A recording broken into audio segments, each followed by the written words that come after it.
And so welcome everyone to this Soundbeam Accessible Music for All webinar by Techability. I'd love to have some questions today. If you've got any, you can follow us on Twitter at tech_ability1. And we've got two fabulous presenters today. So we're joined, Kira's from Chadsgrove College. She's curriculum lead and tutor. And she's going to be giving us some practical demonstrations later and talking a little bit about how they use it at Chadsgrove. And Adrian Price, Director of Soundbeam, is here to take us through. Thanks, Adrian. I'll hand over to you and I'll spotlight your camera. As I said, everyone, if you've got any questions today, then just ask them as we go along. I've put captions on, yeah, you will be able to get captions when you need them as well. Okay, over to you, Adrian. Thank you. Thank you, Neil, and hello everybody. It's a great pleasure to be here. I've been part of the Soundbeam journey now for the past 25 years or so. I've travelled an awful lot and I've met a lot of wonderful people along my way. So I'd love to have some questions from you throughout this session, but perhaps we could address them towards the end. I'm very grateful to be here. I'm excited to see the film that Kiara's got for us. There's a whole host of film out there on the internet, on YouTube and on our website, which I'd love you to look at, because that's really where you can see what Soundbeam is all about. This is about accessibility, creativity and freedom, musically speaking, really. So Soundbeam was invented more than 35 years ago now, and it's evolved over this time to become Soundbeam 6, which is what I want to show you here today. So I'm going to show you a bit of the technical side of it, how it behaves, how it works. The key thing to remember is this is not a microphone. This is an ultrasonic sensor, which is in the business of measuring distance. So originally it was conceived for dancers so that they would be able to create music on themselves on a stage through their movements and gestures. I wonder, Neil, if you could spotlight my two cameras, please, and I'll just get started on demonstrating to you what's going on here. So what I'm going to do here is I'm going to select a particular sound set. So what we have here is a whole host of 50 different pieces that you can choose from. We really do hope that you'll be able to create your own and save your own pieces and give them names and so forth. But in essence, what's happening here is that this ultrasonic sensor, as I say, it's measuring distance.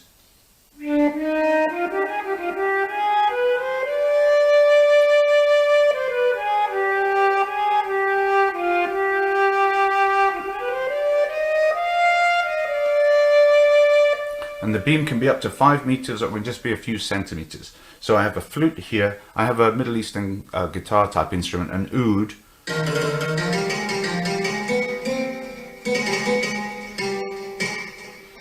On this beam.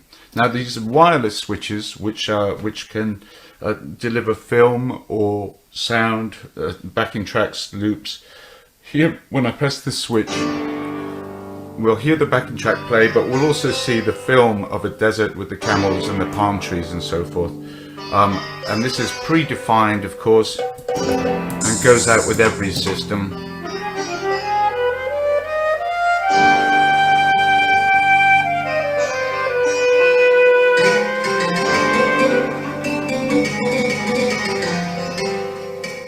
So I'm choosing to play it with my hands, but of course I could play it with my head or my chest or my legs or my feet. So if I position this towards my head here,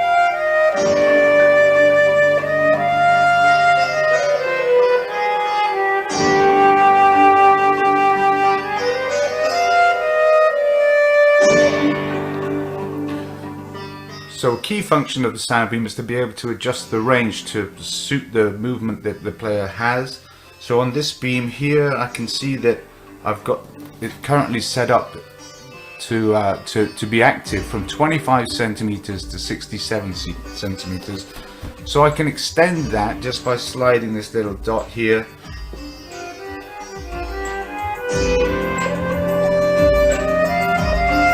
So I can no longer reach the highest notes, and equally if I take that right down, I've got now a 6 centimeter beam, making it possible for the very slightest of movements to be recognized.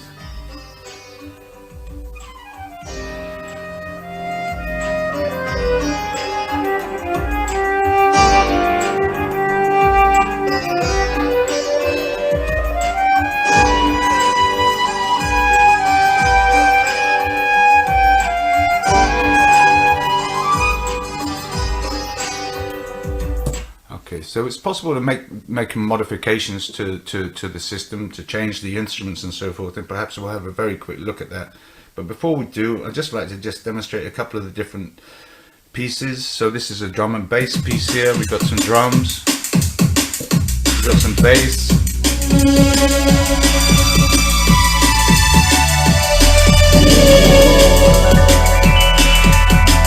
some vocals.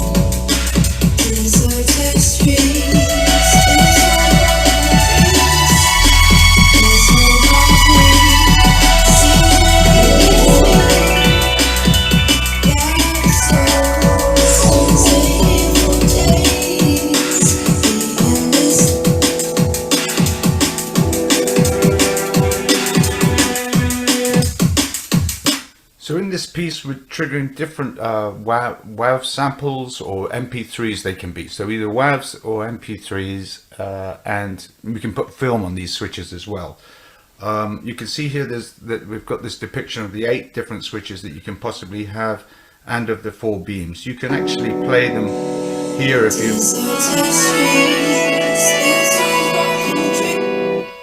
So this is an active part of the system. Guitar Hero.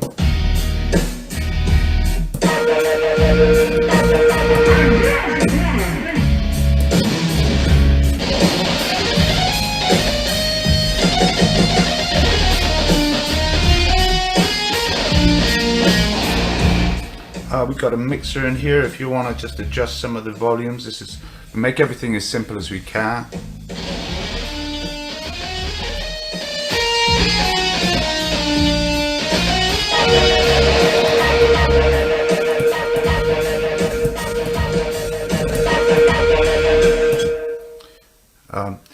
You're going to keep seeing this little screen pop up. The current sound set's been modified. You want to save these changes, so you can save these changes, but we lock these sound sets so that you can't overwrite them. So you've always got that sort of a great place to start. So I'll say no to that, and we're back here. Ibiza Dance Mix.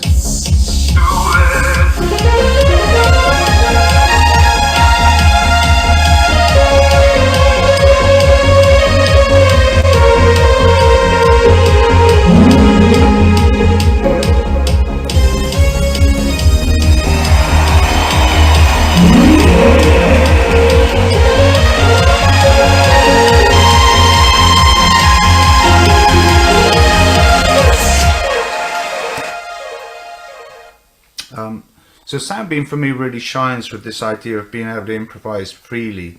But there are pieces in here. So this is a lovely piece by the musician Galen Lee, who won the Tiny Desk concert back in 2015. She's kindly allowed us to use this piece in which she loops her violin and she'll sing the song. I'm sorry, I'm going to have to cut it short in a minute, but this is Someday We'll Linger in the Sun, and you should check her out on YouTube if you haven't already. So here she is.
So yeah, it's where you give people the opportunity to improvise and be free in what they're doing and when they're doing it. So we've set it up so that whatever you do, whenever you do it, is going to work sort of in harmony with what else is going on. But I should get to the point that it's possible to play recognizable tunes if you should you wish to do so. So you'll see here that the beam's not chopped into all those different sections that I've been pulling through, but instead this time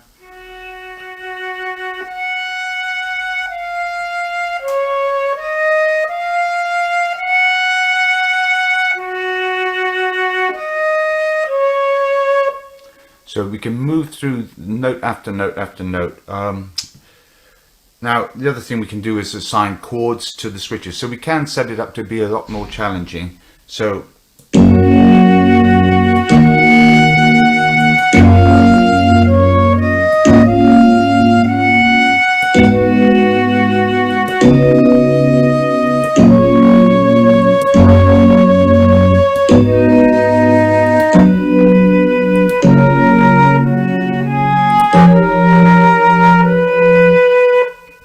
and so on. Equally, Old MacDonald, and then on the switches here we've got the different animal sounds and the animal films as well. If you want to just take a quick look at that with me, if I tap, instead of playing the switch here, if I tap the top of the switch, up come the options. So it's here that we have the sound, and by the way, there's hundreds upon hundreds of different sounds in here, many instruments that you'll be familiar with, many instruments that you might not be, but there's also in here all these sort of samples. You can audition the sounds here, and we can also just categorize them. So we could go to the just look at the instruments here. So there's our strings, for example, in the strings folder. And here we could also pull from a series of WAVs or MP3s. So these are, so this is obviously where the cow is living in amongst the nature folder. So yes, we've got the sound of a cow currently assigned. If we go to video options, here on switch 2, the video file that we've got selected is called The Cows from Old MacDonald. So if I change that to chicken, we've now got the chicken and the sound of a cow and so forth. So yeah, that's entirely up for grabs. It's all modifiable, and you can put your own sounds and your own films into the system and easily assign them in this very way. So yes, you can put your own material in either with a USB stick, or you can do it through an Ethernet connection. Just very briefly, if I may continue before I take some questions, what have we got here? So Shanghai.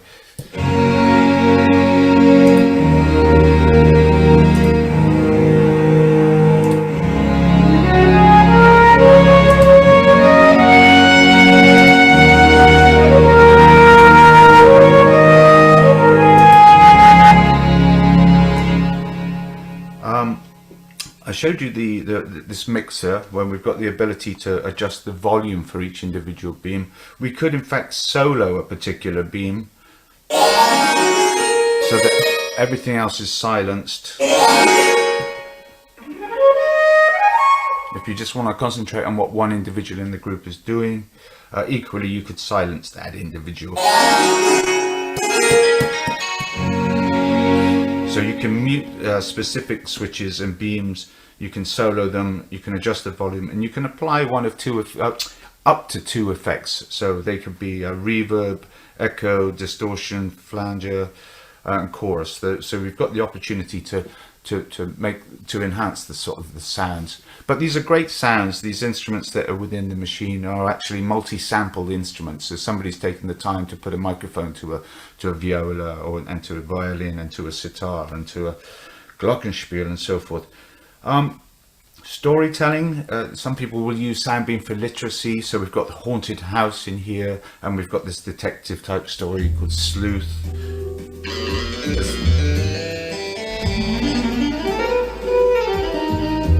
Where we've got the rain here, the gunshot, the police car, So yeah, we can get into literacy and storytelling quite quickly and quite easily. There's record functions in here, so you can take a microphone and you can record your own sounds into the machine directly, and then you can save those. And you can trim that, of course. And then you can save those. You could save that and give it a name, and it would just add itself to the library of sounds that are inside your machine that you can subsequently assign to switches and beams. You can also, if you wish, you can, if I change that to low record mode, we may find that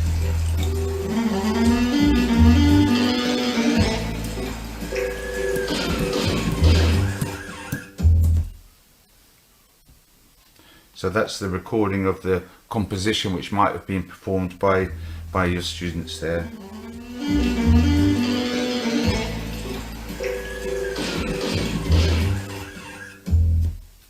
Okay, it's also possible, by the way, to generate your own note sequences and scales and chord sequences if there's a particular tune you want to put in. And of course, you can get into this wonderful world of creating your own sound sets and naming them. Thanks, Adrian. That's fantastic. It's so engaging. I was spellbound by it. There's so many different options there already. Oh, well, thank you. What I might do is, because I think some of the questions that we might get might be answered by next videos. I'll save the questions for the end if that's okay. Perfect. And yeah, hand over to Kira. Thanks, Adrian, and we'll chat some more at the end. I'm going to mute myself. Bye. Thank you. Okay. Thank you. Lovely. Okay. So yeah, so I'm going to be right. My name's Kira Porter, and I'm a curriculum lead here at Chadsgrove Educational Trust and Specialist College. We are a small college in the West Midlands. And we purchased Soundbeam this academic year, so it came in September. I think a member of staff had maybe seen you somewhere, Adrian. I don't know if he was at something anyway and seen you and came back and said, yes, we need this.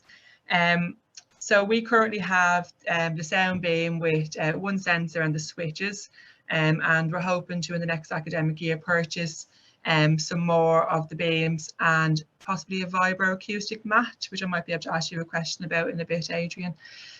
So yeah, so why do we use it? So as you can see in my slide, education is made more effective by finding what interests and motivates a person to learn, and lots of our young people with PMLD are highly motivated by music and sound. We found that we can link using Soundbeam to our curriculum pathways. So we follow Preparing for Adulthood here at Chadsgrove. And for example, with communication, we've used the Soundbeam in sensory exploration sessions. So using each sense. So maybe if I know there was one particular session where a tutor had her theme was like Halloween, it was the week before Halloween, and she had like different things for items for the students to explore, and one thing was a Soundbeam, and the students could play spooky sounds on there. That's just an example. In terms of maths and thinking skills, you're looking at sequencing of the chords, rhythm and counting, cause and effect. So I've done this and this has happened. And we've also found that we've been able to link it in with health outcomes. So pointing the beam near an arm to motivate a student to lift their arm, or towards someone's head to motivate them to use their head. But really, to summarise, for us, it's been a fully inclusive piece of equipment, and it's provided opportunities for students with significant sensory and communication and motor impairments to access play music using any kind of movement. So here I have a short video to share, and I do apologise. A couple of my videos are from Christmas, but they're some really good evidence, so I wanted to use them. So this young man has a sensory processing disorder. He has a visual impairment, and he struggles with the concept of cause and effect. And if you look really closely during this video, you can see his eyes kind of moving, and you can almost see him thinking, oh, I pressed that switch and something's happened. We'd spent a long time working on switch work with this young man, and it was around this time that something clicked, and you'll see in the video kind of what happens.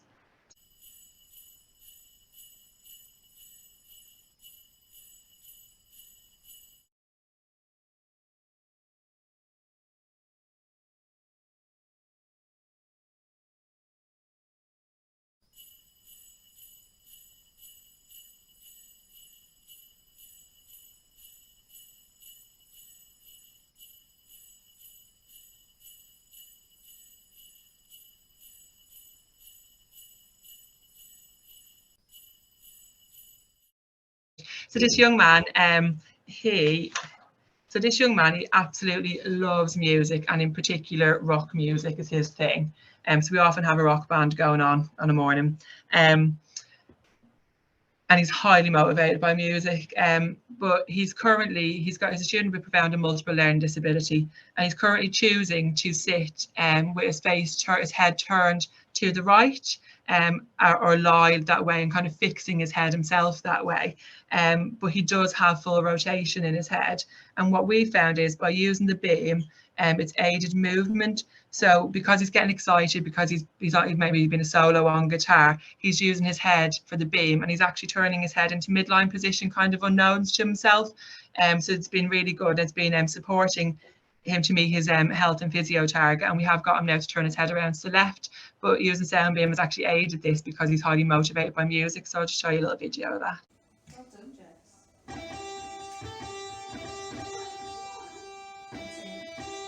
Ready, press the button.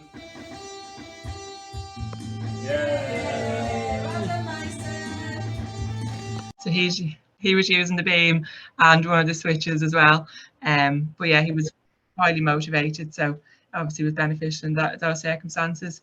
And then we have this young man. So again, this is going to be another Christmas song. And this student has a multisensory impairment, and he's also tactile defensive, and he has a visual impairment, but he is extremely motivated by music, and he's extremely musically talented. He hears a song or any type of song, and he can kind of sing back the tune automatically, and he spends a lot of his time singing.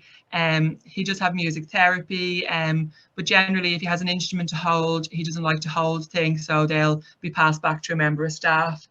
But we found that he responded really well to Soundbeam.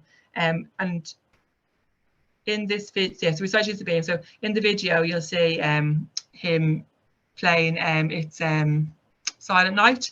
And to begin with, we decided to record a video using the Soundbeam for our students to share with their parents, because a lot of the time for students with PMLD, profound multiple learning disabilities, they need support for a member of staff to access, like using an instrument or things like that, whereas they could be independent using Soundbeam.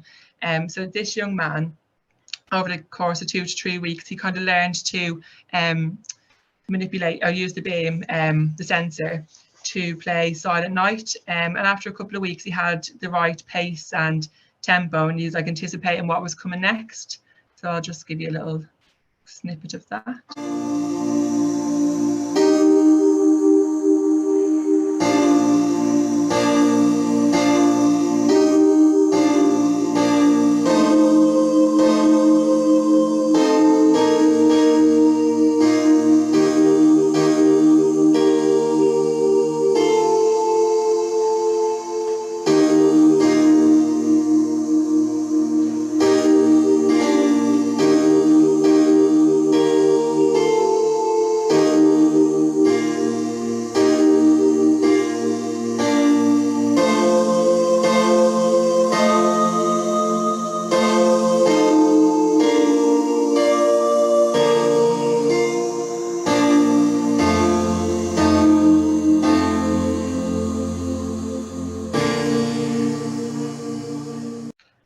So those were just a few examples of how we use it here at Chadsgrove, and I think that they back up what Adrian was saying.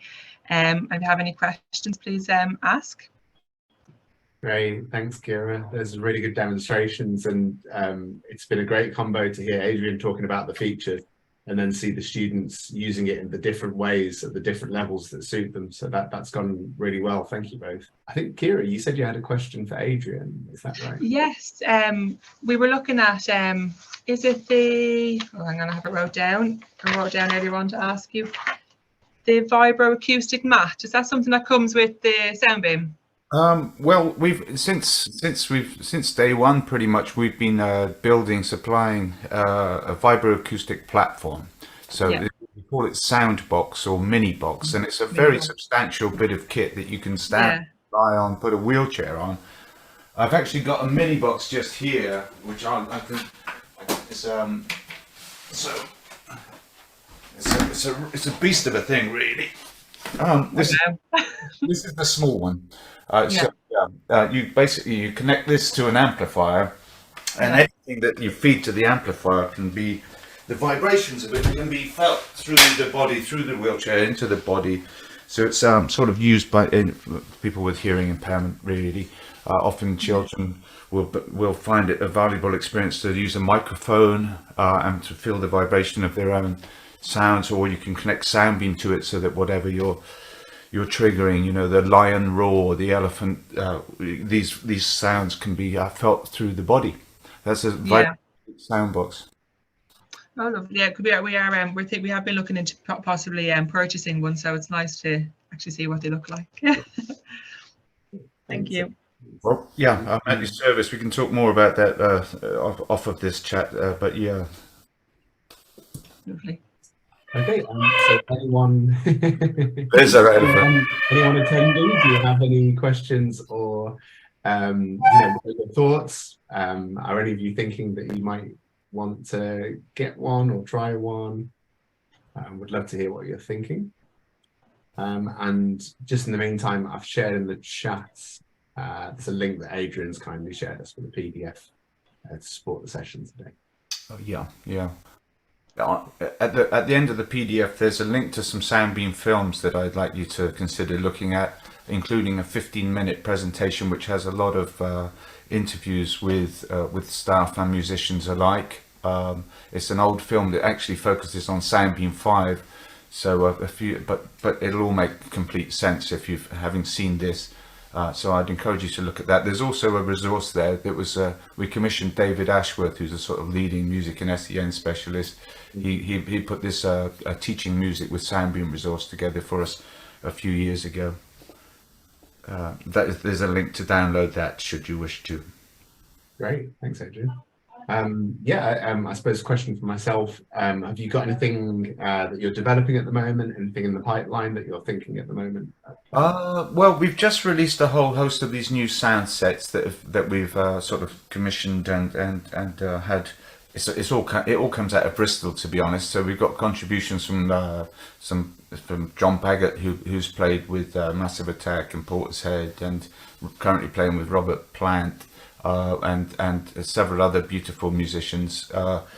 So yeah, that's a free download from our website. If you do have Soundbeam 6, that's freely available.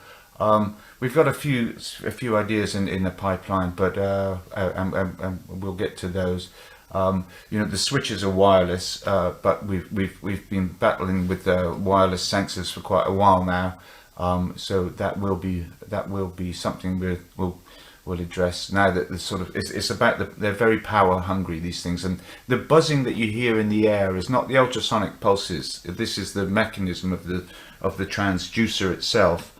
So on the front of these red things that look a bit like a microphone to the untrained eye, this has a mesh. It was derived from the old Polaroid cameras. So this is old technology, but it's solid, it's steady, and we've explored other options, but nothing's quite as reliable and responsive, I would say. So yeah, I mean, watch this space. We're not completely sitting on our laurels. Great.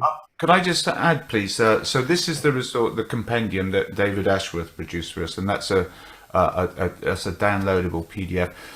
I was thinking about. One thing I've not said is about these switches, which are wireless, but they also have a little jack socket on the side, so that if you've got students who are familiar and comfortable with a different type of switch, perhaps it's embedded in their chair or in their life, that can be connected to our switches and take on the role of our switches. Yeah, fantastic. Thanks, Adrian. Okay. I think I'll end the session there. If you've got any questions, feel free to still keep asking. But yeah, just to say thank you, Adrian. Thank you, Kira, and thank you to everyone that's come along.